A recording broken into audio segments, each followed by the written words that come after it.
point, and the Titan got a lance. Oh, that's cool. All right. Okay, So, are we starting? We're just gonna start yeah, talking. Okay, yeah. so let's wait a few seconds. And action. All right. Hello. I'm Gunshow 2. I'm here with Cyril Dolphin. Hello.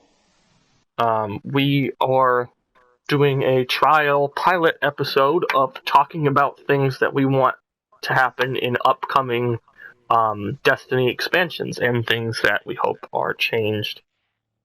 Yes. This one, we are going to be talking mostly about, once again, super changes and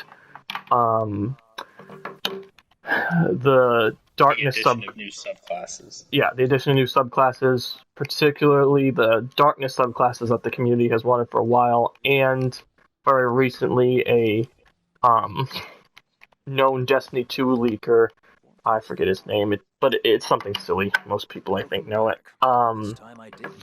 Leaked information that he seemed pretty certain that there was going to be darkness subclasses, and also some other stuff, but we're just going to focus on the darkness subclasses this time. If we do more episodes, we will add the super changes and additions and other subclasses, a whole episode specifically to that particular subclass. Exactly. All right. So okay, I'm pulling up the concept thing too because I just thought it was cool. Where is the mission? You got to talk to him. Did I have to talk to him again? Okay, what a shitter. Well, I talked to him and it said new missions available. I'm approaching him. Be careful out there. Yeah. So I pulled like the red board text thing right now. If not, you have to go to your map and then it's right there next to it. I'm gonna check the map then. What were you saying about? All right. Okay. Yes. Yeah. So darkness. Okay. So combustion, right? Yes. Okay. I pulled this up again. So this is unrelated to the leak. This is just something that I saw when I was looking up the leak, and I thought it was cool. It was this guy's. His name is Ian Buckner, and he drew concept for 3 darkness subclasses, and I thought that was cool. And just a good place to start because it's someone's concrete idea, and then we can talk about what we were thinking about. So right. Do you want me to just go down the things that he's got here? I'll probably look it up as well. Yeah. You can describe it and I'll look it up as well. And I just realized I'll link this in the video and say link in the description below. I've always wanted to say that. Well, just because it's not my stuff, you know. I mean, that's why I said the guy's name. I want to give credit to him. I just feel like talking about it, because it's kind of cool. So the first one is a Darkness Void Warlock. It's called the Blightbringer. And the little flavor text is draw void energy from the darkness to cast abilities many consider to be unholy. I like the flavor text. That sounds like void. Okay, it's void energy. That's yeah, but that's the Arctic ones are there. Yeah, so this guy. This guy was doing less. I think these are less about pure darkness and more tainting light with a dark aspect, which I think would be interesting because it. You know how we were talking about earlier. Okay, so what we were talking about earlier is there's a Reddit discussion on this, and a user was talking about how there would be a price for using the darkness. So what's interesting about these 3 subclasses, because they're still technically light subclasses that have been tainted, I wonder if there'd be less of a punishment. So this one though, the alt... Right, yeah, because it's void energy. Yeah. It's void energy is the thing. Yeah, so the alt would be hurl a void glaive at an ally to combine damage output for you both at the cost of recovery. Oversoul... Wait, so is that Nova Bomb, but... So you throw a glaive... without Devour? So you throw a glaive, and it hits both you and a teammate, and you both get... you combined your damage output for both of you. And then the next one is Oversoul. Soul Blight, which is the alt, grants immunity to a single friendly target at the cost of your shield, stats, and recovery rate. So basically, you sacrifice all your rates to make a teammate immune and have a high damage output. Which sounds really nice as a support. like as a new potential support role of buffing someone else, and then Blood Pact. That's the Vex one. That's the Goblin right there. Yeah, so this sounds cool. And then Blood Pact. Soul Blight grants a significant health increase to you and your target, but share incoming damage. So not only do you make your buddy immune for a little bit, you also both get a health thing at the price. And then Twice Burn. Soul Blight instantly reanimates down enemies in your vicinity. Now that sounds awesome. So that's all for this. Those are all perks for the super. And I think that sounds like something we might actually need, just because that sounds weirdly support-like, and I feel like we need that. So that was all the super, right? Here's the melee. Cursing Touch. Cast a curse on enemies that reduces stats and causes damage over time, binds to R1. That's pretty cool. Again, this is not our stuff. I'm just looking at this stuff. All credit to Ian Buckner. I will put his link in the video. I just think it's really cool, and I feel like talking about it. And we'll also talk about our own takes. Yeah. So I think I'll probably just go through the Warlock, so I don't take his entire thing. Right. But just as cool like, stuff, though. Yeah, it's cool stuff. But yeah, and I'll just go through the melee. And so it's, you curse an enemy that reduces their stats and causes damage over time. Which would be the Taken suppression. Yeah. That big phalanxes have. Yeah, and then there's Pestilence. Curse lasts longer and can spread among nearby enemies. That sounds nice. Confusion. Causes cursed enemies lose control of their bodies for a short time and self-harm. Cursed enemies' melee attacks damage themselves instead of their intended targets. All of that sounds fucking awesome. Where did you go? I jumped. Oh, okay. Oh, down the thing. I was like, where the fuck did you go? Okay, and then I'll go the grenade, and then we can talk about our own stuff. It's nice to have like a solid, like a concrete start. And this guy said, okay, the other thing is holding R1 releases and increases the effective range of Cursing Touch. Neither forget. Dying while under the effects of Soul Blight leaves a poisonous cloud, and then Soul Tear, press OO to create a mirror image of yourself for a short time. That's like the Scion split. Like I said, I'm not going to go through the rest of them, but again, that's Ian Buckner. I think I'm pronouncing that right. And we can move on. I have it right in front of me. I can see if it. Nice. It doesn't have his name right there, though. I pulled it up on my phone. So I will. It's Ian Buckner. Yeah, so I will save the link to that, and like I said, when I put this video out, I will link that and give him all that credit that is due. I can also demonetize this video, so that we're not that I make any money off of these. It's funny because it's true. But just real so that quick though, it does look like, let's see, the Titan one is a solar called Destroyer, and the Hunter is called a Spear Piercer. Oh yeah, I remember those. It's an Arc Hunter Spear Piercer, which also does, because it's Arc, that does essentially mean that you could have a fourth branch to your normal trees. Yeah, well that's what's cool.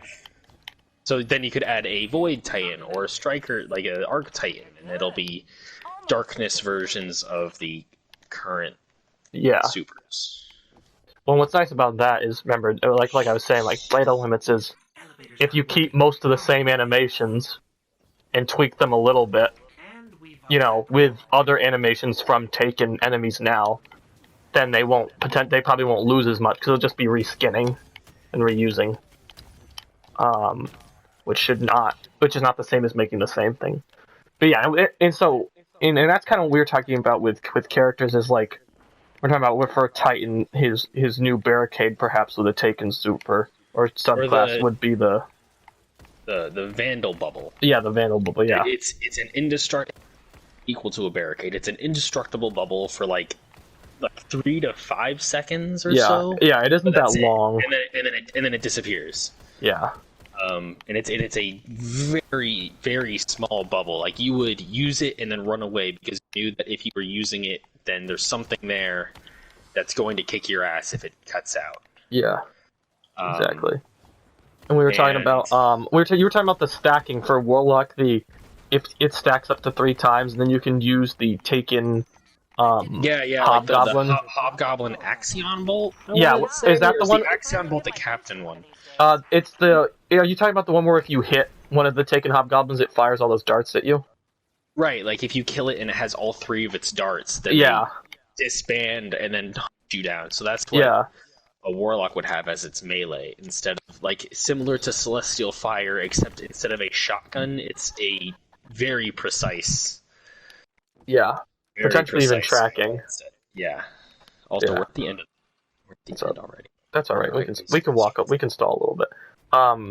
And for Hunter, we were thinking. Cool man walk. I'll pull out my sword and cool man walk. And then okay, and then we were thinking for Hunter something with the taking Cabal. The Scions. Yeah, and the Scions. So can duplicate when you dodge instead of dodging, or when you do dodge, you get a clone for a very temporary. Yeah. And it would probably, and I think it would probably have to be just a visual thing, right? Like I don't think it could attack. Right. I think it'd have to be like a decoy, which is kind of like what the guy had for the Warlock with that thing. Right. But we were talking about this much earlier. Yeah, if you guys didn't know, this is not scripted. It's not scripted. It's not. This is improv. Shut your mouth, Mom. I don't. But we don't have scripts. We have talked about this quite a bit. But we were thinking something with the. Because we're passionate. Bungie, don't delete our accounts. We like this game. So we were talking about that, and then also, and yeah, we can just slow walk. I'll just golden gun and fire off into that.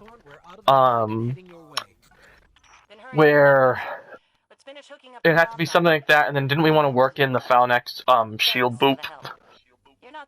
Yeah, that would be like either like a secondary Titan block or a melee charge on a character. Yeah. But you have to hold it, and you can hold it, and it'll like charge up. And yeah, that'd be cool. Maybe you'd probably get like a movement reduction thing. So it'll be interesting. I mean, like, it'd be very similar to the already Warlock used to this. Yeah, the Warlock bump. Warlock handheld supernova. Yeah. Well, I mean, even how the Warlock has the thorn right here. Oh yeah, it is. Crazy. Yeah, we can go over there. Right here. I can literally see you. But you know the Warlock melee that knocks you back. You know what I'm talking about? Wait, I did hear that where she was like, I can literally see you guys. But you know what I'm talking about though? Where the Warlock melee like knocks you back. It could be like a variant of that. I don't think we worked out. The ults would probably have to be unique. The supers. Right. But, I mean, well, I think you could have a super could be very similar to the Fallen Captain's like giant sphere that they hurl through things. Oh, I think that would be nice, having a super that could actually go through stuff. Yeah, and I think it would probably have to be more powerful.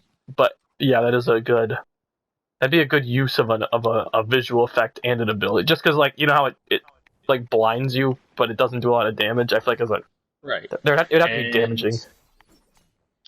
They could reuse the Phalanx suppression thing. Give another class something similar to the Hunters. To the bow. Yeah. But give it a drawback. There has to be a drawback or something. Yeah. Maybe the summoning time's a lot slower because remember it has to like hold it up in the air and fire it.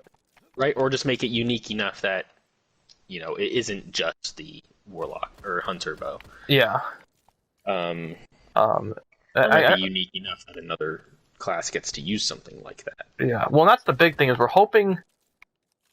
Even though, and I only brought up the data limits thing because, like I said, when I was watching that other video talking about it, they were talking about that as an issue. So we're hoping they do some new stuff, but we're also hoping that they figure out how to implement some things that are already darkness, so that it's not as taxing. So we get to use, and also because they're just cool abilities, like they're cool, like we want to be able to use them. I remember the other taken. So there's Scions, which duplicate, Goblins, which make stuff immune. That'd be an ability that. Yeah, that's definitely basically make a support Warlock branch that makes people go immune. Yeah. Hobgoblins get their trifecta sniper shot. Yeah. Minotaurs can teleport and go invisible. There's the slow balls. Yep, the Cabal captains get the slow ball. Maybe that would split off of a Warlock Slow Bomb and add some other, maybe the dark Warlock thing. If it was for Noble Bomb, it'd be something like that with more of those. Right, and the drawback to that against players is that you have more time to shoot them. You could make a lot of them, but they can be shot out of the air and have less health. Yeah. And there's Phalanx, their shields that have killed many of us. Yeah. Well, that'd be cool if you charge it up, you'd summon the shield, and then you could, send the burst out. Instead of a rift, a warlock could get the like the taken puddle that we find on the ground that Yes. slaps people. Yes, that'd be cool.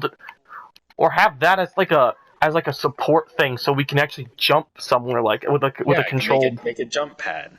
Yeah, but definitely it was cool. Yeah, and like I said, I'll put that link in to that guy, Ian Buckner, because I don't want to take any of his intellectual property. Just so you know, I might die. I died. I'll revive you. But yeah, so that's. Is there stuff more that we want to talk about, or should we end this now as the pilot? We talked to Hawthorne. I'm just trying to think of the other taken enemies. There's taken bosses that we have to think about. There's Vandals, there's Captains, which have their giant spear that they hurl. There's the Meatball. There's the Meatball, the Primeval Meatball.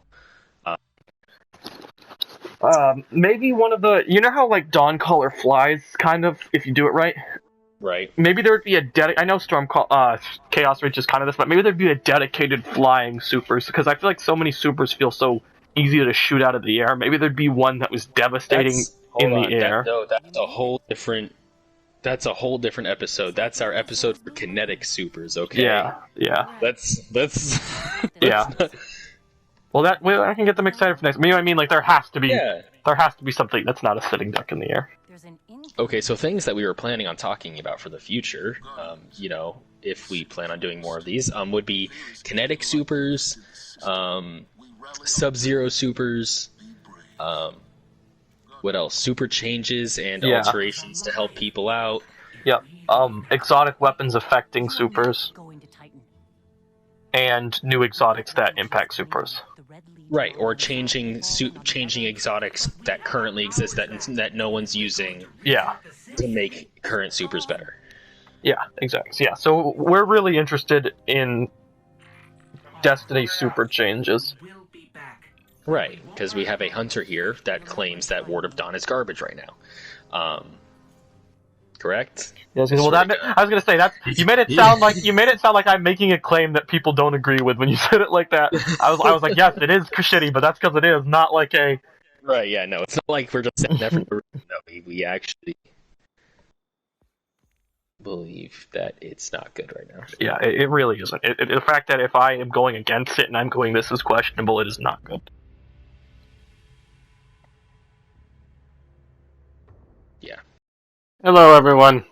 It's Gunshow 2 here again.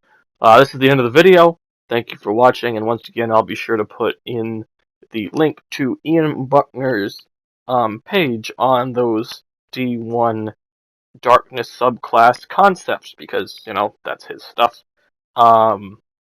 Take care. This is the pilot episode. We'll see how this goes. Enjoy.